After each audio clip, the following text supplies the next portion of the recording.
All right, ladies and gentlemen, we have the past, present, and future of NSClient++ by Michael Medin. How about a nice big round of applause?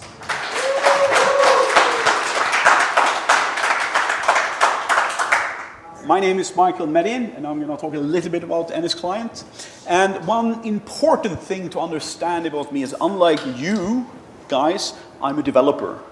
So I'm the one who writes the shitty software that you need to maintain. So I don't monitor a lot of stuff, though we do a lot of DevOps, so I do monitor my own things. But my things never break, so they don't need monitoring, right? It's only other people's things that break. So yes, I'm a developer, and the reason why I'm here is because I love to build things, right? It doesn't matter if it's wood, plastic pieces, Legos, or whatever. I just love the act of making something where there was nothing. Solving problems. And when I was young, I did a lot of electronics and stuff like that, and the problem with that is you need to buy shit all the time. Computers don't need to buy anything until you need a better computer, and it's super expensive, but let's not go there.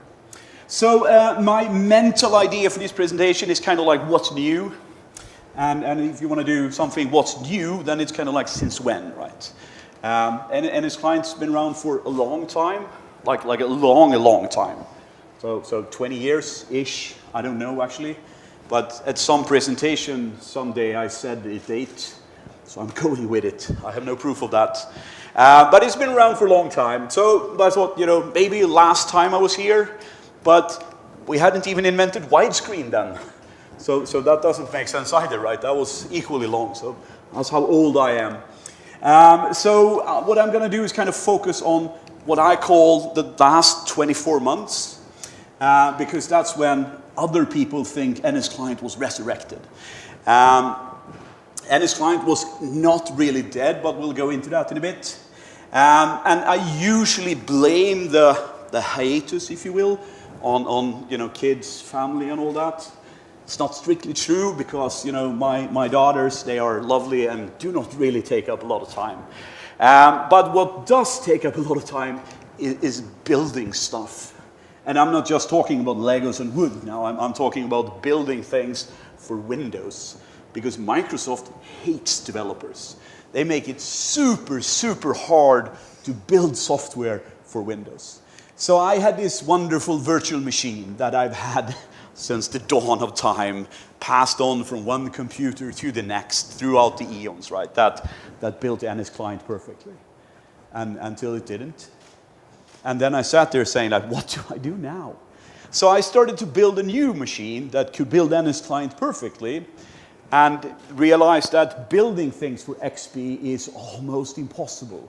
Microsoft has spent a lot of time and effort to make it hard to build normal software that can run on an old version of Windows. And I assume that is because they want to sell licenses for the newer versions of Windows, but could be other reasons as well. So essentially, once you have built everything and you have it running so you can build, then you need to start updating all the libraries and stuff like that, and then those need to be built on XP. And because Microsoft makes it hard to build on XP, everyone who builds libraries don't like them to build on XP. So this is what I spent quite a lot of time with, and I did this on my fancy virtual machine, and then after spending a couple of months in it to go like, this sucks, I'm going to take a week vacation. And then you move off for 3 months and come back and say, what in God's name is I'm doing here? I have no idea.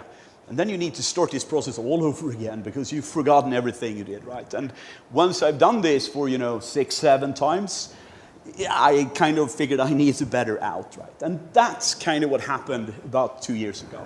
Because then I realized that there is a fancy new thing called GitHub Actions. Well, not new, but it was new for NSClient. And the benefit of this is that all of the stuff that I did with scripts and stuff on my machine were now version controlled and much easier to kind of maintain. So when I came back after a couple of months, I could actually see what I'd done and I could see why, right? But the main benefit of this is that building NSClient is now public, if you will. So it means that if you want to build a version of NSClient for whatever reasons, let's say that no one updates the OpenSSL version for a year, you can do that by just forking the repo and changing the version and building it yourself. So this was quite a huge thing, and the reason kind of why there wasn't a lot of updates for a while. That said, now we're going to talk a little bit about the new things, and AI is everywhere nowadays, right? Unfortunately, though, there is no AI in NSClient. Zero, zip, none. Someday, maybe. I heard that Nagios is going to do AI, so we'll see. Everyone seems to be doing AI, right? So if you need the big money, that's where you need to go. So instead, we're going to talk about boring things, like dependencies, security, bug. Yeah, you know, the stuff we used to do before AI. And this, by the way, is what was called a telephone tower in Stockholm. So this is how cell phone works before they were cells. So they had a one tower, 5,000 telephone cables, as in wires, going into it. So this is what would be called a dependency. Nowadays, we don't have a dependency, we have a lot of dependencies, right? So most softwares are built on top of hundreds, if not thousands, of all of these dependencies, right? In NSClient's case, we kind of have two camps. There's a web interface, thousands of dependencies. Don't really care about it because you can't really do anything harmful with it. The other side of things, though, where we have OpenSSL and those kind of things, dependencies are quite important because there are security issues and bugs and things like that. All the versions for the past 2 years has been running OpenSSL 1.1w, and all the versions going forward from the last couple of months is running 3.5.2. And all the other dependencies are generally fine. You know, they're not always the latest version, but if you want to know the version, that's in the release notes. And then they're usually updated frequently. What happened during the sort of transition here is that there are now two versions. There is the regular version that we all know and love, and then there is the unregular version that we need because Microsoft doesn't like XP. So to be able to build NSClient for XP, I kind of had to start to move some things out, move some things away. So the XP version is statically linked, where the other one is not. It means that it's slightly larger, and it also means that you can't update dependencies like on your own if you want, right? There is also likely going to be older dependencies, there is likely going to be features missing, and there are likely going to be other things, right? But right now, they're almost the same, apart from the static link. But going forward, it's going to be impossible to keep the version running on both XP and, you know, modern versions of Windows. Right, so that's dependencies, and when it comes to security, the biggest thing people talk about is dependencies, right? Because a lot of people use tools that tell you which version of OpenSSL you're using, or at least which ciphers you're using. So fixing that is quite important. You can also configure the TLS ciphers now. Well, you could do that before as well, but now you can say TLS 1.3 instead of yay long list of ciphers. So it's much easier to do that now. Also supports NRPE 3 and 4. This is also quite, well, not big, but quite important, because the old version of NRPE is limited in many ways and shapes and forms, right? And you can now easily do two-way TLS with NRPE, if you want. You will soon be able to do easy two-way TLS with the HTTP as well, if you want to check with REST. You can do it now, but there is no like guide or like instructions or anything like that, so you're kind of on your own. And I'm going to do the same for NRDP. I think the most important thing that is also coming soon is support for Windows CA. So if you have your own CA that you roll for all your machines, you will now be able to use those certificates on NSClient to security communications, so you don't need to kind of distribute your own certificates to make things secure. Yes, and then we have bugs. I'm not going to list all the bugs I've fixed. The important thing to know is that most of all the modern Windows bugs should run on any version of Windows in theory. So if you do run into anything that isn't working on Windows 2025 or something along those lines, please do let me know, because it should work. And also, if you have a bug that is old or already in the issue tracker, please poke it, and I'll fix it, because I generally go by date, and a lot of the bugs are old and may still be applicable, but I don't know. Yes. So simplifications. That's something I've been trying to solve for better part of a decade. NSClient is multi-paradigm. It means that, you know, if you want to do metrics with Prometheus, or if you want to checks with NRPE, NRPE can do that, right? Or if you want to send notifications with email, NRPE can do that. Or if you want to manage logs, or, you know, whatever you want to do, NSClient can do that. But it also means that if you're coming to NSClient, there is like, you can do anything, but you need to figure out how to do that on your own, right? So the way I've kind of tackled this previously has been, you know, with you know, adding features to kind of make it easy to do things. But the problem there is kind of like, even if you add a nice UI or a nice CLI or a nice whatever, you need a lot of bits and pieces to kind of put things together, right? So what I've tried this time is making it easy to find the way instead of making the way. So hopefully that will make it easier. And the way this kind of materializes for you know, users of NSClient is that there's now documentation that is actually written to be used. A lot of the documentation before was more like generated or written in an abstract concept, like if you want to do this, you can do that. But now we have a guide that tells you this is what you should do in this order. So there's one for security, there's one for installation, there's one for getting started. Wait, sorry, one slide ahead. And the getting started guide is goes quite comprehensively, right? It explains, for instance, how to set up NRPE with two-way certificates and stuff like that. So I hope that that's going to be easier for people who are using NSClient to kind of understand how to do things in a good way. I'm still doing a lot of CLI simplifications to make that, you know, a one-liner instead of a 45-liner config change. Still building web UI with wizards and stuff like that to make it easy to do the configuration. But a lot of the focus has been on documentation and kind of explaining why and how to do things. And the last thing I've been doing in the past 24 months has been improving the code quality. And that's obviously testing and stuff like that.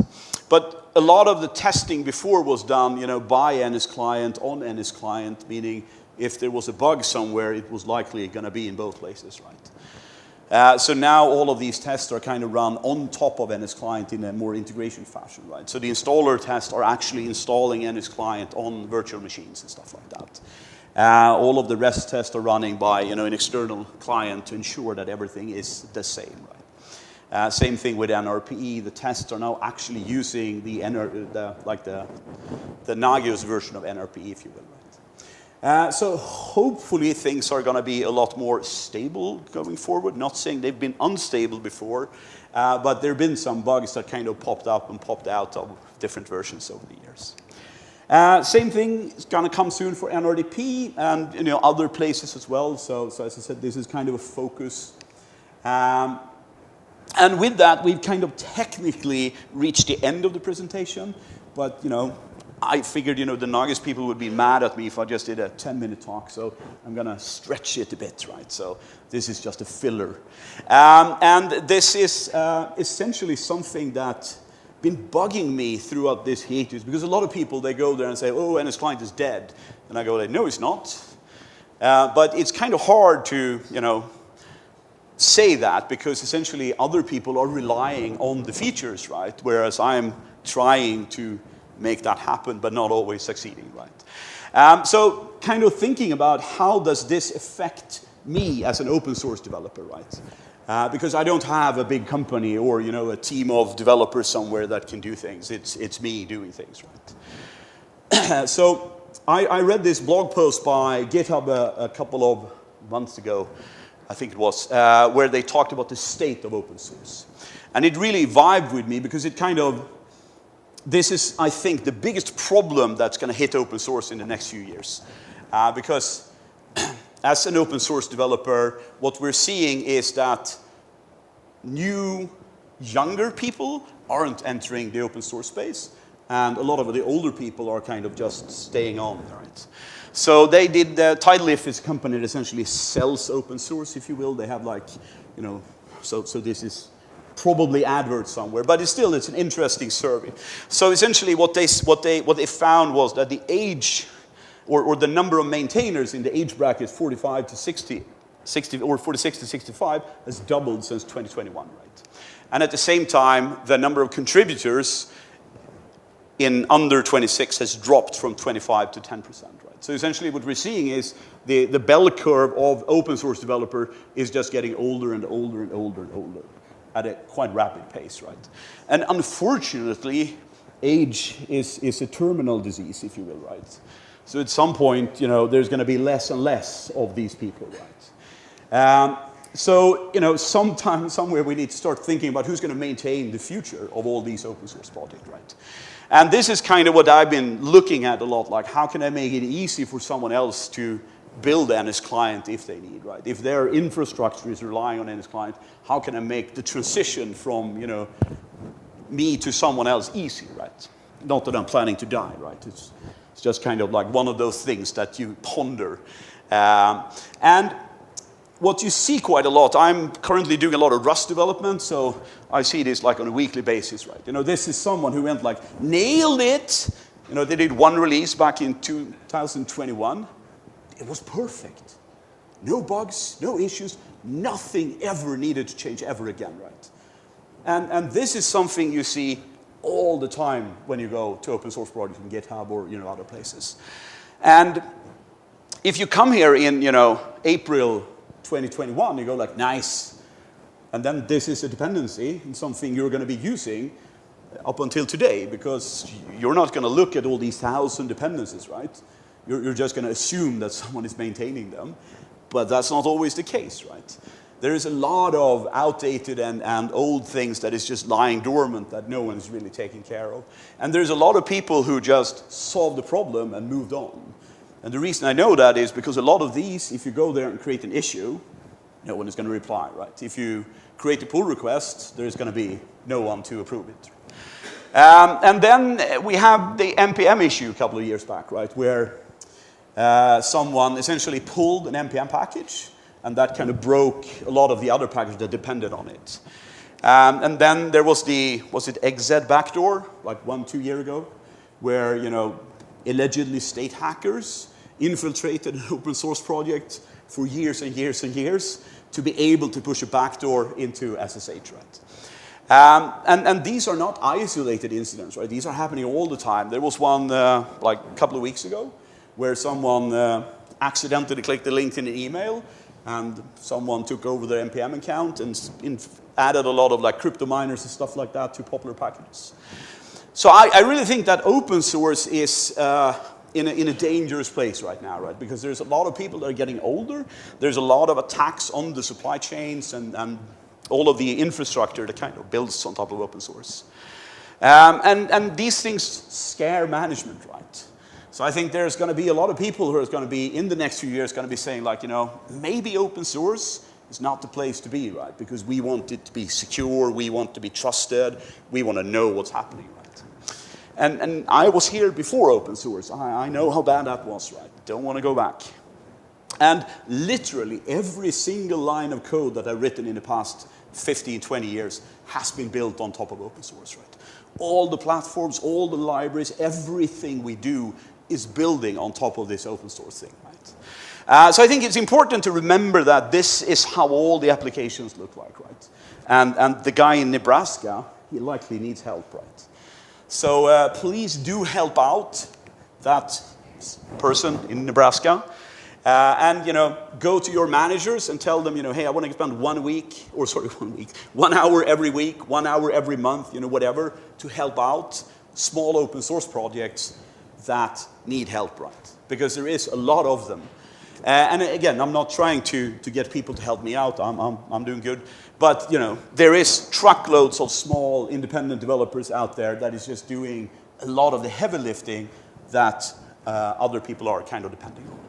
So that was a bit of an aside. Let's go back to NSClient, because otherwise people are going to start being mad at me, right? So security, I think it's important, at least at my company, they take security heavily, at least when it comes to passwords. This is longer and longer every year. One thing to know is that I'm not a security expert, developer, so I don't understand this. I just try to pretend that I do. Config in NSClient is clear text. And you're probably thinking, duh, it's a config file. Yeah, it's clear text. But that can be a problem depending on what your machine is doing, right? Because you can elevate your access if you, for instance, have a password in that config file, right? So if you have a password to connect to a database, that password is also in clear text, right? If you have a password to connect to NSClient, that password is in clear text, right? So if someone gets access to a machine, this is a viable problem, right? There are a couple of easy ways to solve this. The first one, you can, of course, change the permission on the config file. So only local system, for instance, can read it. You can also move the configuration file so that it is stored in the local, what's called local systems profile, which is located here. So all of these are essentially one-liners to do what I'm saying, right? And the fancy version is to use Credential Manager, which is this magic box that Microsoft has, where you can just store things, and they're safe, allegedly. And what you do then is essentially you just enable Credential Manager, and then you update the configuration, and all the passwords are just gone magically. The problem is that they're gone. So if you want to have the passwords, can be a problem, right? So that's kind of the drawback to all of these, right? You know, changing permissions, easy, but it's also easy to fuck it up because you can't see the permissions. It's just a file. Hopefully you did the right thing. Folders, slightly less easy to fuck up, but there are plenty of ways to do that. Credential Manager, very easy to not fuck up, but very easy to use, because if you start NSClient and all your passwords are in Credential Manager, you won't see them, because only the local system user can see them, right? So there are trade-offs to all of these. This, or one of these, will become the default. I'm kind of currently on the fence whether I should add a custom user and put them in Credential Manager or use the folder option. But in the next few months, one of these will be the default for new installations of NSClient. But be aware of this. And as always, I'm not a security expert, right? So talk to that guy over there or someone over there. They probably know this better than me. Right, so the other thing you need to be aware of is encryption. And NRPE has always been encrypted with a hard-coded key. So you can kind of argue whether it's encryption or obfuscation. I'm not going to make that argument. But the goal of encryption is essentially to prevent eavesdrop, right? Making sure that no one can read the data. And this is an important distinction because it's not about making sure that no one can access your system, right? It's just making sure that they cannot read the information. So TLS is the go-to way to do this. NRPE2 is not the go-to way to do this. NRPE3 is likely the go-to way to do this. If you're using NRPE, you can of course use REST or NRPE and other things as well.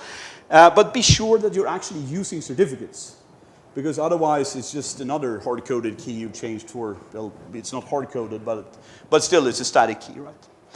NRPE supports TLS, REST support TLS. So use that and use certificates. And remember that this just ensures that no one else can see the command you're running. It doesn't prevent them from running the command, just seeing the commands you're running, right? So if you want to prevent someone else from using or running these commands or checking these data or whatever you want to do, right, then you need authentication, obviously. And authentication is about who you are. And it's the same thing here. It's not about what you're allowed to do. It's just about who you are, right? And allowed hosts is not secure, at least not if you ask me. For REST, people tend to use API keys. For NRPE, two-way TLS, unfortunately. I mean, it's secure and all, but it's a pain to manage certificates. And for NRDP, it's API keys. But here's the important bit, right? Do you rotate those keys? Do you rotate the certificates? I'm thinking a lot of people are just having the Nagios key that's just floating out there. And that's likely insecure. For the last thing, authorization, that's about preventing unauthorized people of doing things they're not allowed to do, right? RBAC and things like that, For REST, there is some RBAC functionality. You can essentially say that this user is allowed to use these API endpoints, right? But you cannot say you're only allowed to execute this query or you're only allowed to see this metric, right? So it's on a quite high granularity level, right? For NRPE, it doesn't exist at all, right? If you're allowed to use NRPE, you're allowed to do anything. Now, arguably, with NRPE, you can only run queries. So maybe you could argue that there is some built-in functionality here, or just luck. For NRDP, it doesn't really apply because it's a Nagios thing, right? So someone else has to solve that problem. So we kind of end up with something that looks a bit like this, right? You know, there are a lot of question marks, there's a lot of red and green and empty boxes and stuff like that, right? And this is, unfortunately, the way things are. I have plans to make it look a little bit neater, but as with all plans, they are in the future, not in the past. Right, so soon, trademark. And as always, I'm not a security expert, so ask someone else. They know.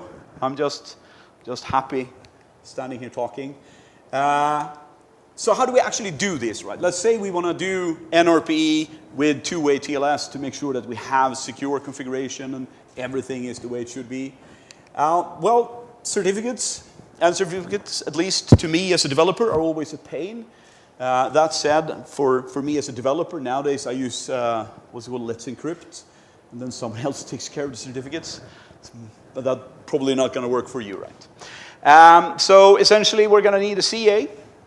And that's something you probably, hopefully, have already. We're going to need some Nagios keys, and we're going to need some NSClient keys. And keys here are certificates, if you will, right? But essentially, a certificate is a public key and a private key, right? I'm gonna call them keys. So if we want to go down the encryption route and make sure that no one can see the data, what we need is to install the CA, or sorry, we don't need the Nagios certificates. We're going to install the CA on the Nagios server, and we're going to install the NSClient certificates on the NSClient machine, right? And this step is actually important. It's easy to miss because the default way of NRP is to not check the certificates are valid, right? So if you're just running NRP without specifying a CA, there is really no encryption because I could just pop up with whatever certificates and NRP is going to be super happy. So the way you do this, or sorry, the way you set this up with NSClient is you run a command, NSCP NRP install, and that's kind of how you configure NRP in a one-liner. All of these are from the security guide, by the way, if you don't want to take pictures. Allowed hosts is who is allowed to connect. Insecure false, I think, is the default, but I always enter it just to be safe. And verify none here means that we're not going to verify the income certificate, right? We're going to accept anything. And then we specify the two certificates. I mean, if you have the key in the certificate file, you just need one, right? And that will then set up everything for you. It will add all the configuration and everything like that. So you just run the one-liner. Now, if you want to step up our game a bit, do this with authentication. Well, the CA still needs to go in the Nagios server, but now we also need it on NSClient, right? So we can validate the incoming certificate is signed by the CA. We're going to need the Nagios certificates on the Nagios server, and lo and behold, the NSClient certificates on the NSClient machine. And then we run essentially the same command. The main difference is now we are going to verify the certificates. Oh, this is hard. Interesting. Oh, it's a TV. Oh, cool. Sorry. Yeah, the slide. Should get one for my home. And then we need to specify the CA. You can specify the CA in the previous example as well. It's not harmful, right? But here it's required. And the beautiful thing here is that if you run these commands and you, for instance, don't specify the CA, it's going to tell you, right? So this will actually help you to do the right thing. So if you have the wrong options, it's going to tell you that, right? Yes, and as I said before, authorization is not really supported in NRPE. And as I've said now several times, not a security expert, so don't blame me when you're hacked. That's important. I heard people who had been hacked, super painful. Not saying it was related to NSClient. I'm just saying, I don't want to take the blame. This is something that is super easy. But unfortunately, a lot of people in the audience here are going to be like Unix people, right? And then this is super hard for some reason I don't understand. But installing things on Windows is really super easy. Essentially, you run MSI exec. That is to start the installer. This Q thing means silent. Don't ask stupid questions. Specify the file you want to install. Then they have some weird commands, right? Add local means that you install it on the local machine. Not really sure what else you would want. I mean, install it on the neighboring machine maybe, but yeah, that's the way it is. And then, you have, other keywords you can specify. In this case, we're removing one feature that we don't want, right? But this is just an example. And the beauty of this is you can run this remotely if you want on, 5,000 machines with a little PowerShell snippet, right? So it is literally super easy to do bulk installations. Be aware, though, that if you start to write a bunch of these scripts to do installations in bulk on a lot of machines, you might be better off having a tool that does this with error handling and features and all that kind of stuff. But if you're a Unix person and don't have those tools, there's no need to walk around clicking next. But the other thing you want to do when you have the configuration, or when you install NSClient, is get configuration there, right? Because you need to have your API keys, your certificate, your passwords, your everything, right? And that's equally easy, right? Because what you can do is add conf_set, and then you can just stack as many configuration options as you want. Disclaimer there, I think there is a 250 character limit sometimes in Windows. So if you have a lot of options, that might not be the way to go. But if you do have a lot of options, you can also copy the file remotely when you do the installation. So for instance, you can say import config and specify your web server, and it's just going to download that file and use it. Right? So as long as you have somewhere where you can store files, easy to just distribute your configuration. And if you want to up the game even more, you can actually use that remote configuration as your configuration source. What will happen then is that once you've installed NSClient, it will periodically go and fetch that configuration and update it, right? So this is a super easy way to get managed configuration. Just beware that if you fuck up the configuration, it's going to happen on all the machines, not the one. So, use with caution. All of these are, as I said before, poor man's versions, right? So if you actually want to do this, there are a truckload of tools that can do it more elegantly. But again, if you're coming from a Unix background, it's pretty easy to get you started. So a lot more things you can do. There is a guide and documentation for all of this. Yes, this sometimes, I get a lot of feature request bugs about this. So I figured we'd cover queries. NSClient, as I said, it's like an open-ended box, right? There are a bunch of built-in queries for checking event log, for checking files, for checking log files, for checking CPU, memory, bunch of stuff you can check. All of them is based on these queries, right? So it doesn't matter whether you're checking event log or log file or something else, it's going to be queries. And the reason for the queries is essentially to kind of like differentiate what you're interested in from what you're not interested in.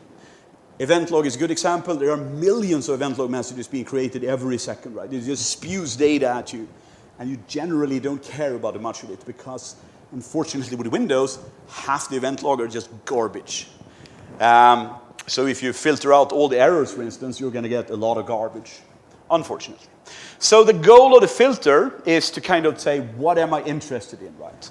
Here we're taking check files to look for files, and we're saying, I only want files that have the Python extension. And this is kind of how filters will look. You can, of course, stack on a bunch of and or parentheses, and you can go to town on this, right, and make them super long. In some slides I have, when they're filtering event logs, it's long. And once you have that, you get a slightly smaller stream of data you're interested in, right? Regardless of whether it's, CPU or memory or files, right? But then you need to kind of classify them. Is this a warning? Is this an error? Is it just there? Do I care about this? And the way we do that is by using the warn expression. And here we have a similar filter. And if you don't like GT, you can use the amp or like greater than character. but beware that NRPE is kind of fidgety about that. So that's why you can do this as well. And essentially, this is the same, right? So it's just that one filters out data, one classifies it. So now we have this stream we're interested in. We've classified all of them. Now we can take every single little droplet and discern what information we want to see about that. And that's what we do with the detailed syntax. And this is similar, so it's the same kind of keywords we have, but here we have the ability to write the text string and then input the keys we're interested in. And the last bit is, of course, figuring out which of these we actually want, and that we do with the top syntax. And then we can say that I'm just interested in the wording entries, right? Because I don't want 4,000 lines of data coming back, right? I just want what I'm interested in. And that is the top syntax. Now, this is generally when people come to me and say, you know, it is not working. And I can just say, sorry, it is. Trust me, bro. They tend to disagree. And the problem is that it's quite easy, especially if you're doing complicated filtering, to make something not work the way you want it to. And historically, you know, that would have been the end of the discussion, right? We would have gone back and forth a bit, and you know, hopefully someone would have, you know, given up after a while. But now there is this fancy little debug keyword, which you can put in, and instead of getting your results back, you're going to get a list of objects back. And this will then tell you what the classifications were, right? So here we can see that all of the files not ending in PY, gone, right? They were not included. We can see that all the files ended in PY were included, and we can see that this file was large. So this is a really nice way to figure out why a filter isn't working the way you expect it to. And with that, I kind of want to just leave a couple of hints about where I am thinking of heading. And then we'll see what actually happens. I'm not going to promise anything. But these are things that I think are needed in the monitoring space and that are kind of lacking, falling somewhere in between. The first one is NSClient server, and this is not a Nagios replacement. I want to be clear on that, so don't worry, all the Nagios people. And it's not an enterprise version either, right? So this is not me doing a cache grab. So not. No, the goal here is to have a way to manage a fleet of NSClient machines, right? I've already showcased kind of like how you can do that in theory by doing automated installs and, you know, remote configuration and stuff like that. But if you want a little bit more user-friendliness and error handling and granularity, I think this is something that would be quite nice. So a way where you can just add a machine and then it's automatically added to Nagios and you can do the configuration and all that kind of stuff in a, you know, one pane of glass, or single pane of glass it's called, right? So a way to manage configuration scripts, do key rotation, updates, all of that kind of stuff, right? So make it easier to manage a large fleet of monitoring agents. And the last one is, the other one is taking a stab at scripts. Scripts has been around since the dawn of time when it comes to Nagios, right? And the problem that I usually fall into is you go there and you want to monitor something and there's 10 scripts that kind of do the same thing. And they're almost the same, but not. And you end up installing 3 of them and trying out the 5th one. And, you know, then you go to, what someone said, ChatGPT. And then you can just combine them. I'm thinking, you know, maybe we can do better. So a better way to share scripts, right? We have a feature in NSClient called package script, where essentially you can take a script and some configuration and some stuff surrounding it, putting in a zip file, and then distribute that as a package, instead of having to distribute a bunch of files and a bunch of stuff, right? So my idea here is to take this one step further and not make it part of NSClient, but make it more of a generic tool, right? So have a one-line installation tool where you can just say install this, and it's going to download it, it's going to manage configuration for you in a standardized way, so everything kind of is the same, right? So if you have any thoughts on this, please, you know, feel free to hook me up either today or well, tomorrow. I'm going to leave after that, but you can always hit me up online. I guess it's called that still. I don't know, with all the social media stuff that they're doing. Anyway, so what's new was kind of my mental model for this presentation. And as you probably noticed, at least if you're a long-time NSClient user, all of this was old, right? All of it. Zero new functionality. But that's not entirely true, because there was a new way of doing all of this. And this kind of ties into what I was going to tell you, that trying to make things simpler is really what I'm trying to do with NSClient. Right? Not just stack in a million new features, but trying to make the features that are there easy to use and easy to understand for newcomers and people who haven't been using NSClient for a long time. And before I close this, I just want to say, remember the guy in Nebraska, please. Open source needs you. So talk to your manager an hour a week or a week an hour. I don't care. You can go either way. And with that, I want to say thank you. All right. Do we have any questions for Michael? Now I'm going to take pictures. So now you need to, whoa, wait. Now we need to look lively. No, that's not lively. That's not lively. That's better. Thank you. I can prove to my kids that someone actually listened. All right, Michael, I've got a couple things. So you talked briefly about this. It's like the eventual and aging out of open source developers as the open source community gets older, fewer younger people come on board, whether it's open source or not. We and a lot of people are reliant upon a huge technology stack that the people who developed it, they're going to stop developing it. Fewer people come on board. It does present an opportunity so that you and others can live in semi-retirement in style and coming at a very high salary, like COBOL developers. So for example, I know you haven't commercialized anything. Before you come out with your NSClient management thing, I would consider the source code can be open source, but I would charge for the binary. I would also charge for the binary for Windows XP agents and older. Source code can be open, but the beauty of what you do and the pain in the ass for anybody else is figuring out how to compile it. Yeah, but that's public now, so you can just fork the repo. Right. I know, but nobody else is doing it because it's a pain in the ass. Yeah.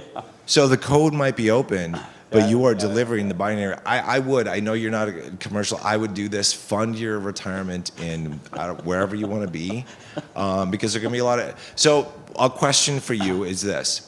So based on your experience with the community, what percentage do you think of NSClient++ users are still requiring vintage Windows clients for Windows XP and earlier? A percentage, I have no idea, because there's no telemetry, right? But it does pop up questions here and there, right? So there are definitely people still running it, right? Okay. But I have no numbers on that. Because you and I and a lot of us have heard of like the ATMs and railways still running Windows XP and stuff, and nobody builds the software. Microsoft is making it difficult. That's why I would say charge for the binaries for that old stuff. I would do it, but you can do what you want. Anybody else have a question? Any more questions? Michael, I think you said it all, the past, present, and future, NSClient++. How about another big round of applause for Michael Medin. You just watched a presentation from the 2025 Nagios World Conference. If you'd like to learn more about future conferences, go to nagios.com/conference. So many things happen here in person, and we would love it if you visited our headquarters in St. Paul, Minnesota. While you're on our channel, why don't you go ahead and subscribe? So much Nagios content is constantly being created. Thanks for watching.